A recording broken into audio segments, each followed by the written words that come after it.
Non.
Bon.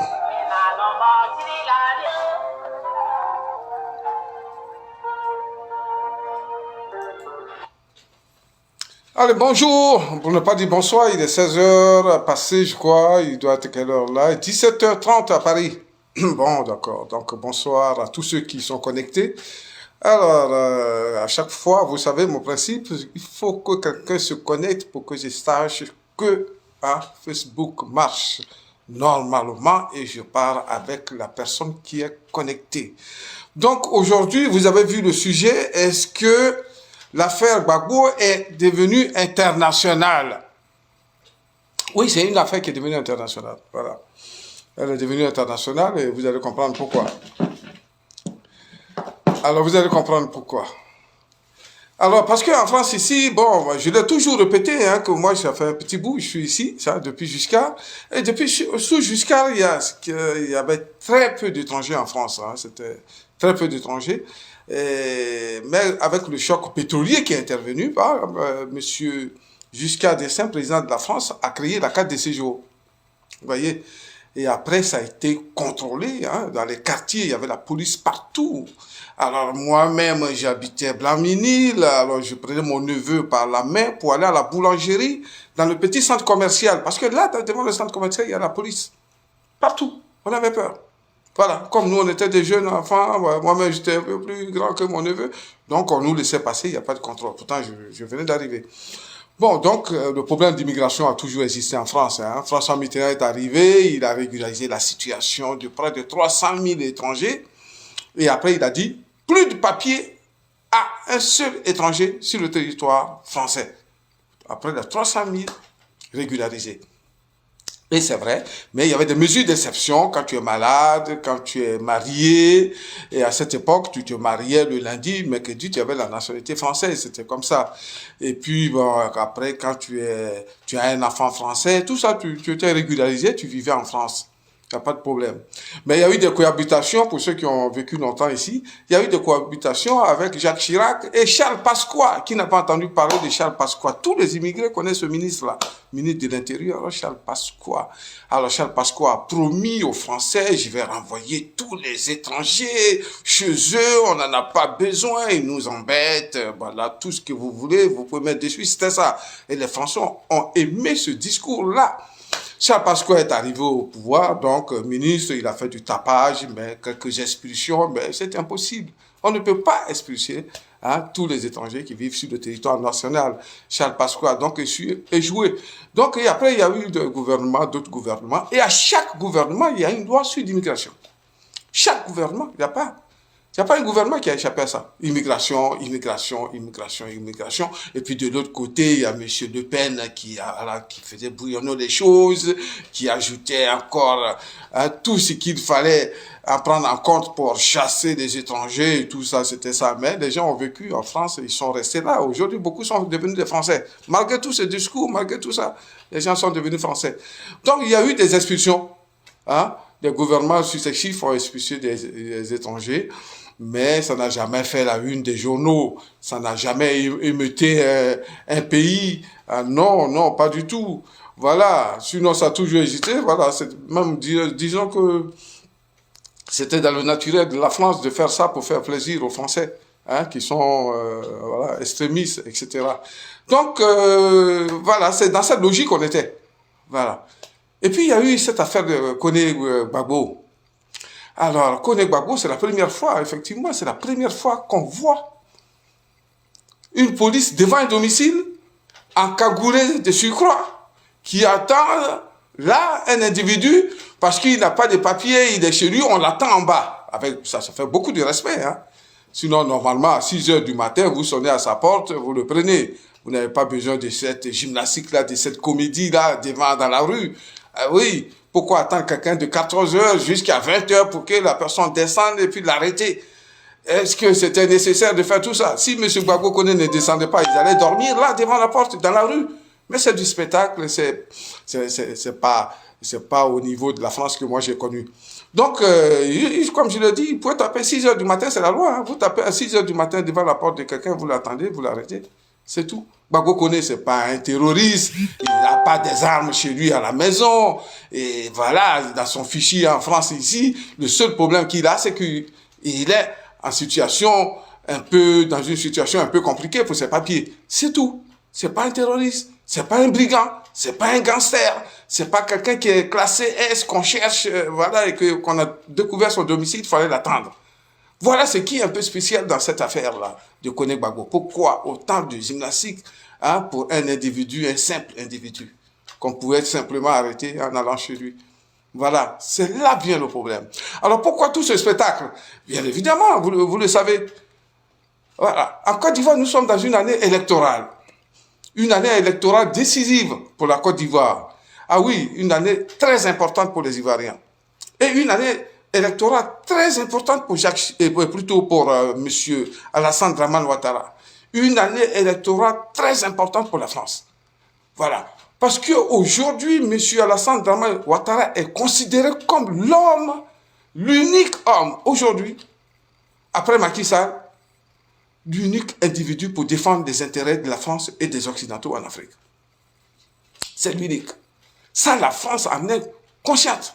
Et quand elle passe en revue les hommes politiques en Afrique, surtout en Côte d'Ivoire, elle dit, mais qui peut faire mieux que Alassane Dramane Ouattara aujourd'hui pour nous, pour nos intérêts? Si Alassane Dramane Ouattara n'est pas là, est-ce que la Côte d'Ivoire ne va pas basculer du côté de l'AES, c'est-à-dire du côté de la Russie? Voici l'interrogation. Voici les questions que se pose la France. Alors, M. Alassane Dramane Ouattara, qui est à la fin de son 3e mandat, sollicite donc auprès de la France un 4e mandat. Et comme la France, ce sont les rumeurs qui parlent, hein, qui disent que oui, Macron serait réticent sur sa candidature parce que ce n'est pas légitime, etc., etc. Bon, moi, je suis pas du côté de cette analyse. Je sais que la France a toujours misé sur les individus qui défendent bien les intérêts de la France. Donc, M. Alassane Ouattara convient encore à la France. Oui, malgré notre constitution, on crie là-bas au pays, la constitution dit qu'il ne peut pas faire 4e mandat. Bon, tout ça, ça ne vaut rien. S'il fait un 4e mandat, qui va se plaindre dans le monde? C'est l'ONU, c'est qui va se plaindre? L'OTAN, c'est qui? Personne ne se prendrait. Ah oui, donc on va dire que ce sont les Ivoiriens qui ont voté pour Alassane Dramane Ouattara. Voilà, selon leur constitution. Et comme ils ont des médias, ça va passer. Voilà.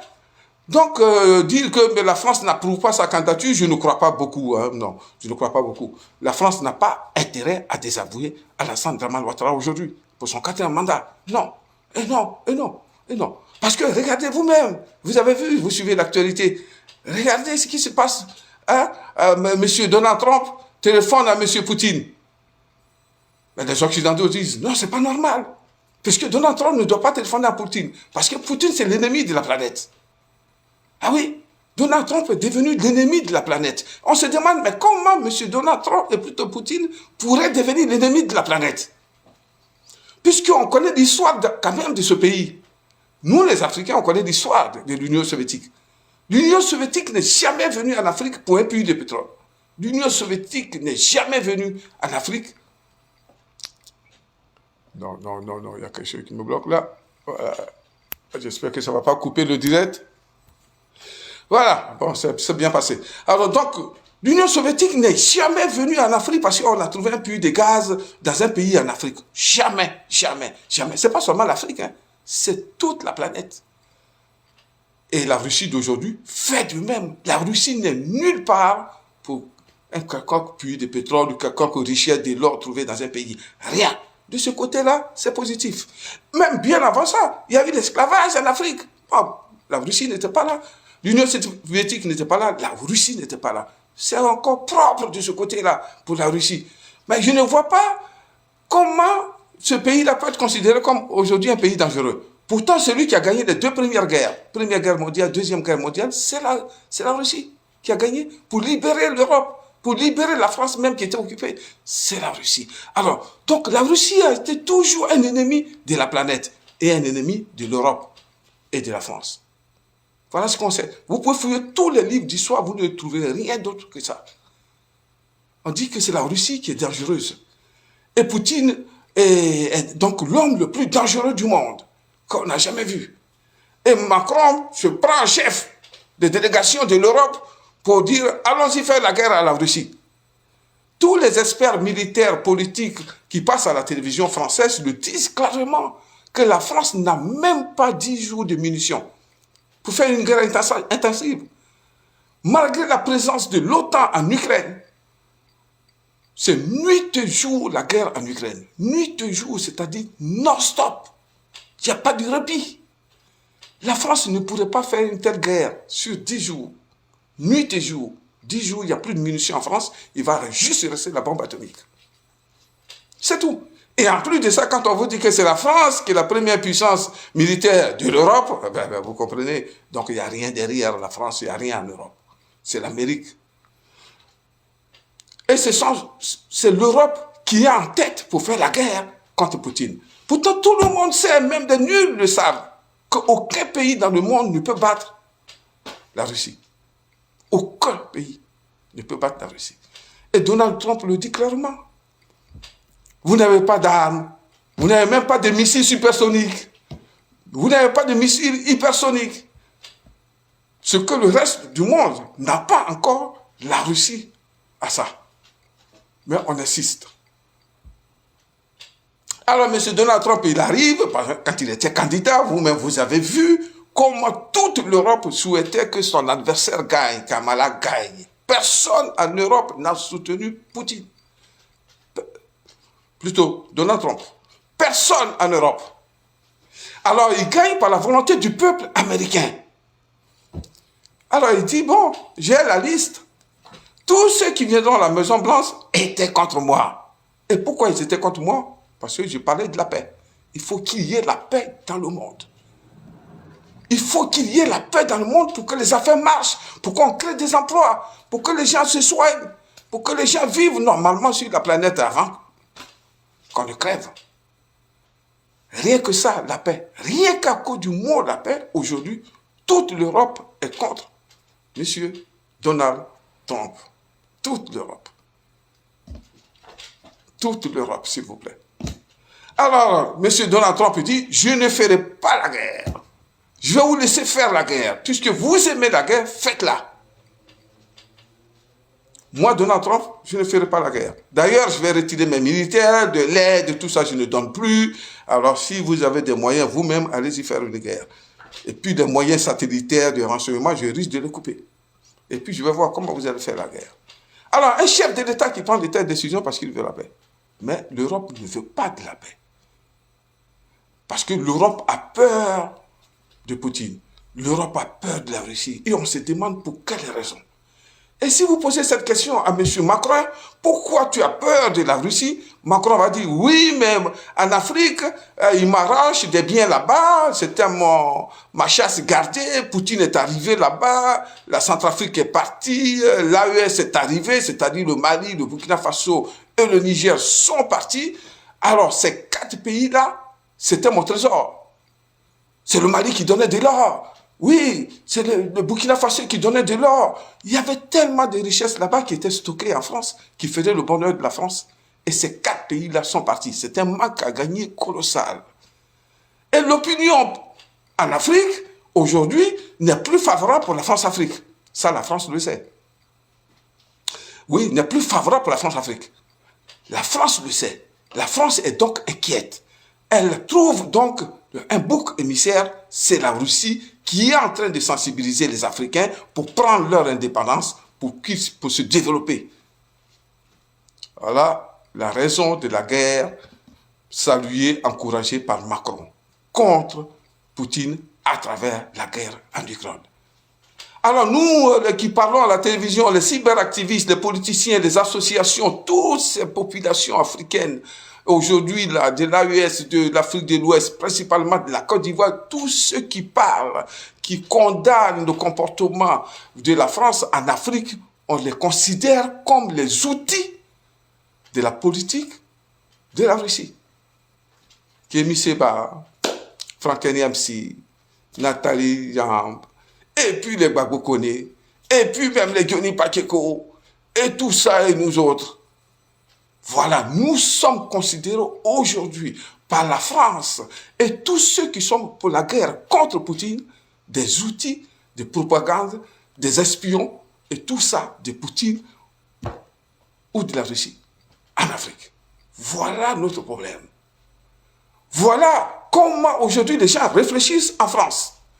Donc si Gbagbo Koné parle, il regarde qu'il fait des vues qui sont à 20 000, 30 000, 40 000. Si Johnny Pakeko parle, il fait 600 000 vues par-ci, par-là. Ah, Franck Niamsi et Nathalie Yamb, c'est le même chose, Kémy Séba. Ils disent, mais non, ces gens-là, leur voix porte. Leur voix porte beaucoup. Ça nous crée des problèmes, ça nous crée des ennuis. Il faut arrêter ça. Les 3 premiers, les 4 premiers sont français, européens. Johnny Pakeko, il est finlandais, c'est un européen, voilà. Franck Niamsi et tout ça. Malgré leur nationalité, ils sont embêtés. Ah oui, on les poursuit. On leur crée toutes sortes de problèmes. Pour dire, taisez-vous, taisez-vous. Mais ils ne franchissent pas le pas de les tuer, parce qu'ils sont citoyens français. Mais si tu n'es pas citoyen français, comme Gbagbo Koné, et tu es en situation irrégulière, et que tu as un rendez-vous pour régulariser ta situation, et que tu parles de ton pays, tu parles, il faut libérer mon pays, il faut que mon pays soit indépendant. Parce qu'en Côte d'Ivoire, tout le monde sait que ce sont les rebelles qui sont au pouvoir.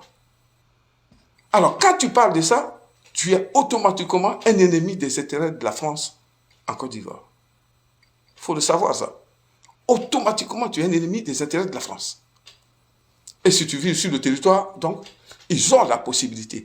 Les lois, c'est eux-mêmes qui les ont créées. Ils peuvent, par des dribbles, des astuces de toutes sortes, des contournements de toutes sortes, voilà, annuler ces mesures qui ont été prises pour dire que si tu as un enfant français, tu peux régulariser, ils vont trouver quelque chose d'autre, ils vont ajouter là, etc. Ils lèvent tout ça. Et puis tu ne peux rien faire. Parce que eux, sur leur survie, perdre la Côte d'Ivoire, je dis que c'est terminé pour la France-Afrique. Sur leur survie, c'est très important. Mais il faut qu'on se mette de temps en temps à leur place. Mais, pour les comprendre. Mais nous, en Afrique, on sait qu'on n'a pas d'hôpitaux, on n'a pas d'école, on n'a pas rien du tout. Et ce sont les mêmes qui disent, mais ils sont pauvres, ils n'ont pas d'école chez eux, il n'y a pas de boulot chez eux, etc. Ils meurent de faim. C'est pour ça qu'ils viennent dans nos pays. Est-ce que le Mali, le Burkina Faso, le Niger, considérés comme dernier, avant-dernier, etc., hein, dans le monde comme les pays les plus pauvres, est-ce que vous avez entendu dans les radios françaises, les médias français, traiter encore ces pays-là des pays pauvres? Mais non, c'est fini. Ces pays-là n'ont jamais été pauvres. Même beaucoup d'intellectuels même sont tombés dans le mensonge pour dire que ces pays-là étaient pauvres. Le Niger n'a jamais été pauvre. Le Burkina n'a jamais été pauvre. Le Mali n'a jamais été pauvre. La preuve.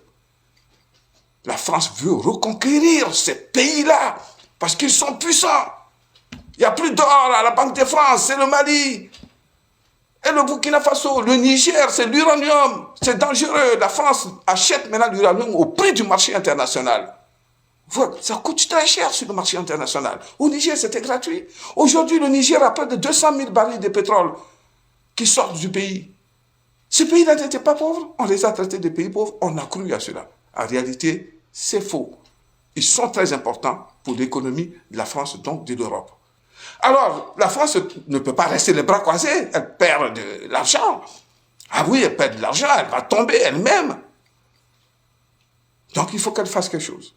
Donc, tous les outils de la propagande que la France, d'ailleurs, considère comme des espions et des propagandistes de la Russie, ben, il faut les poursuivre. Il faut leur dire qu'on ne peut pas être contre les intérêts français et puis vivre en France et tout ça. Il faut partir dans le pays. Mais la France sait très bien, l'Europe d'abord, c'est pas la France même, l'Europe sait très bien combien d'Africains quittent la Côte d'Ivoire et qui partent généralement de ma ville natale, d'Aloa, pour l'Europe. Des milliers d'Ivoiriens prennent le chemin du désert. Il n'y a pas d'eau, les gens meurent dans le désert. Mais M. Ouattara sait, la France sait, l'Europe sait que les migrants meurent dans le désert. Et quand ils arrivent dans les pays arabes, là-bas qu'on appelle le Maghreb, on les maltraite, on les tue, on les viole là-bas. Ça, la France le sait. M. Ouattara le sait. Mais dans la mer, ils meurent dans la mer, sur des bateaux. Quelquefois, d'autres même tirent sur leur zodiac pour les noyer. Ils meurent dans la mer. Et il y a quelques-uns qui arrivent en Europe. Aujourd'hui, en Italie, ce sont les Ivoiriens qui sont en tête de demande d'asile. Ceux qui sont encore en tête dans la demande d'asile en France. Et vous croyez que la France ne sait pas? Vous ne croyez que M. Ouattara ne sait pas? M. Ouattara sait, la France sait. Mais pourquoi les Ivoiriens fuient pour venir en France? Pour ne pas dire en Europe. C'est parce qu'il y a un dictateur installé chez nous qui mène une politique de chasse à l'homme. Et qui a installé ce machin? C'est la France-Afrique qui a installé un individu.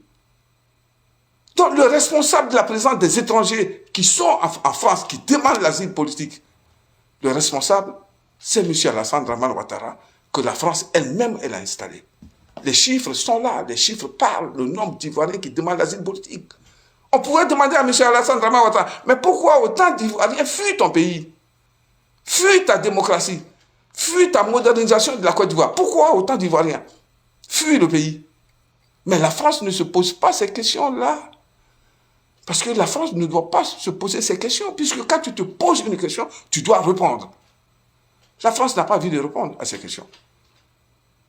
S'il y a donc des immigrés ici, il y a des demandeurs d'asile en France ici, c'est M.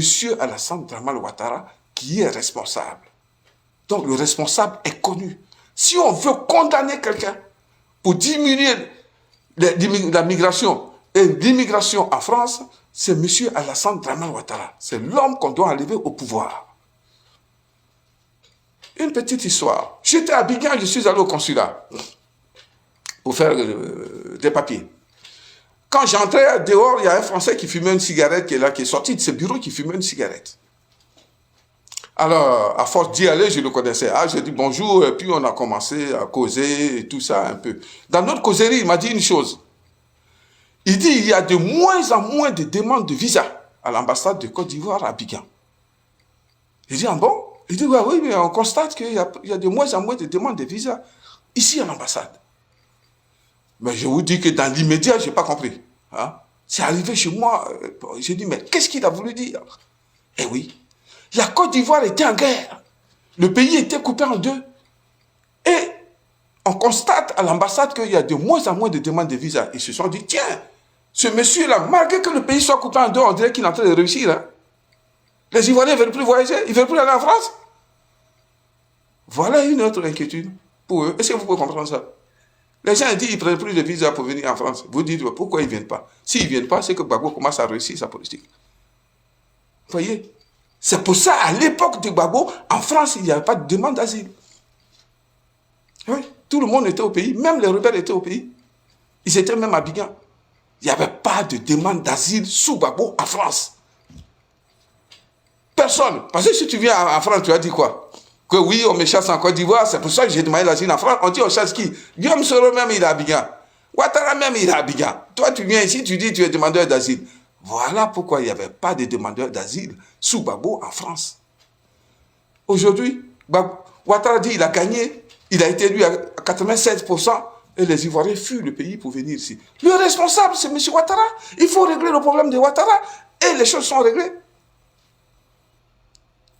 C'est Gbagbo Koné qui est responsable. Pourquoi il a demandé l'asile ici? C'est lui qui est responsable. Il est connu en Côte d'Ivoire. Ouattara le connaît. Là-bas, il y a des gens qui parient sur son arrivée à Abidjan, en Côte d'Ivoire, pour le mettre en prison. S'il a la chance, voilà, si on ne l'a pas empoisonné là-bas pour qu'il meure, et tout ça. Il y a tous ces risques-là qui sont là. Qu'on le tue en Côte d'Ivoire sous Ouattara. Parce que Ouattara, c'est un tueur, c'est un dictateur, c'est un diablotin frimeur qui est là à la tête de la Côte d'Ivoire. Tout le monde le sait, sauf la France, sauf l'Europe. Parce que les intérêts de la France et de l'Europe sont en danger en Afrique. Donc, Ouattara, c'est un homme propre, c'est un homme fréquentable. Alors, il faut le garder à la tête de la Côte d'Ivoire. Voilà l'histoire. Voici le combat dans lequel on est. Donc, un combat qui devait rester au niveau de la France, c'est-à-dire une petite affaire qui devait rester au niveau de la France, est arrivé au niveau de l'Europe. Oui, les intérêts de l'Europe. C'est arrivé même au niveau de l'OTAN. Oui, on est en train de perdre le terrain en Afrique. Voilà, la base militaire française qui était à Port-Bouët, on dit mais elle est inutile parce que s'il faut partir d'Abidjan pour protéger le territoire, c'est très long, donc il faut carrément se mettre au centre. Mais nous, on a un conflit avec qui en Afrique? La Côte d'Ivoire n'a jamais fait de guerre avec un pays voisin. On a un conflit avec qui? Pourquoi envoyer des militaires sur l'ensemble du territoire national? C'est la projection des Occidentaux qu'il faut être en Afrique pour faire face à l'arrivée de Poutine en Afrique. Voilà, c'est tout. C'est cette peur-là qui les anime. Ah, attendez, il y a mon nez qui coule, là. Donc, voilà. Donc, l'affaire Gbagbo Koné a franchi des échelons. C'est une grande affaire. C'est une affaire politique. Il faut bien l'analyser. Il faut bien l'analyser. Les gens ne veulent pas voir clair. Ils s'en fichent totalement. Non, ils s'en fichent. S'il faut envoyer Koné Gbagbo à Côte d'Ivoire, Ouattara fait ce qu'il veut de lui, on le tue, bon, ben, ils s'en fichent totalement. Voilà. Eux, les intérêts de la France, les intérêts de l'Occident, qui en perte de vitesse en Afrique. Voilà ce qui les intéresse. Voilà l'affaire Gbagbo Koné. Pourquoi ça prend des dimensions comme ça? Sinon, c'est ridicule. En France, c'est totalement ridicule. Je dis que nous, on n'a jamais vu ça. Nous qui avons tourné un peu ici, on n'a jamais vu ça. Prendre quelqu'un, l'envoyer dans un pays où il y a un dictateur qui tue les gens, qui envoie des gens dans le désert, qui fuient en Europe, qui meurent dans la mer. Prendre quelqu'un ici qui fuit Ouattara pour l'envoyer chez Ouattara. C'est-à-dire que la France, en définitive, a fait le choix de M. Alassane Dramane Ouattara. Le choix d'Alassane Dramane Ouattara, c'est-à-dire l'individu. Un individu. La France n'a pas fait le choix de la Côte d'Ivoire et des Ivoiriens. Parce qu'en Côte d'Ivoire, il y a des Ivoiriens. Il y a des Ivoiriens qui vivent en France. Il y a des Ivoiriens en Côte d'Ivoire qui ne sont pas forcément contre la France. Donc la France peut coopérer avec la Côte d'Ivoire. Pourquoi laisser cette coopération avec le peuple ivoirien pour faire le choix d'un homme qui est un danger pour le peuple ivoirien? C'est-à-dire la France a fait son choix et ne réfléchit pas plus que ça. C'est M. Alassane Dramane Ouattara. Les malheurs des Ivoiriens, ce n'est pas son affaire. Il y a Poutine qui devient une puissance en Afrique. Il faut arrêter Poutine. Il faut arrêter tous les outils de Poutine qui font la propagande en Afrique. Voilà. C'est tout. Alors, si vous croyez que Macron, il est assez idiot, eh bien voilà. Voici son idiotie. Voilà. Donc, voilà, la France est en train de perdre l'Afrique. C'est tout. Et que la guerre doit continuer en Ukraine, parce que là-bas, il faut battre Poutine, pour ne pas qu'il vienne en Afrique. Parce que s'il est en guerre là-bas, qu'il est en train de perdre la guerre, comment il peut venir en aide encore à des pays qui se battent pour leur indépendance? Comment il peut venir en aide à l'AES? Comment? S'il est confronté à des difficultés militaires là-bas, comment il peut surveiller encore ici en Afrique? Donc, il faut l'affaiblir suffisamment pour ne pas venir en aide aux pays africains qui cherchent à être indépendants vis-à-vis de la France et de l'Europe. Voilà ce que je voulais vous dire, chers frères, chères sœurs. Alors, je vais continuer sur ma demain ou après-demain. Pourquoi chasser Alassane Dramane Ouattara de l'Afrique? Voilà une multitude de raisons pour le chasser de l'Afrique. Et pour le chasser de l'Afrique, nous sommes en 2025, l'année électorale. C'est tellement important que M. Ouattara fait toutes sortes de gymnastiques pour créer le désordre, pour sortir une loi martiale, pour rester encore au pouvoir sans organiser les élections. C'est ce qu'il est en train de faire. Voilà ce que je voulais dire, chers frères et chères sœurs. Préparons-nous, le combat, il est important et il risque d'être long. Allez, à bientôt.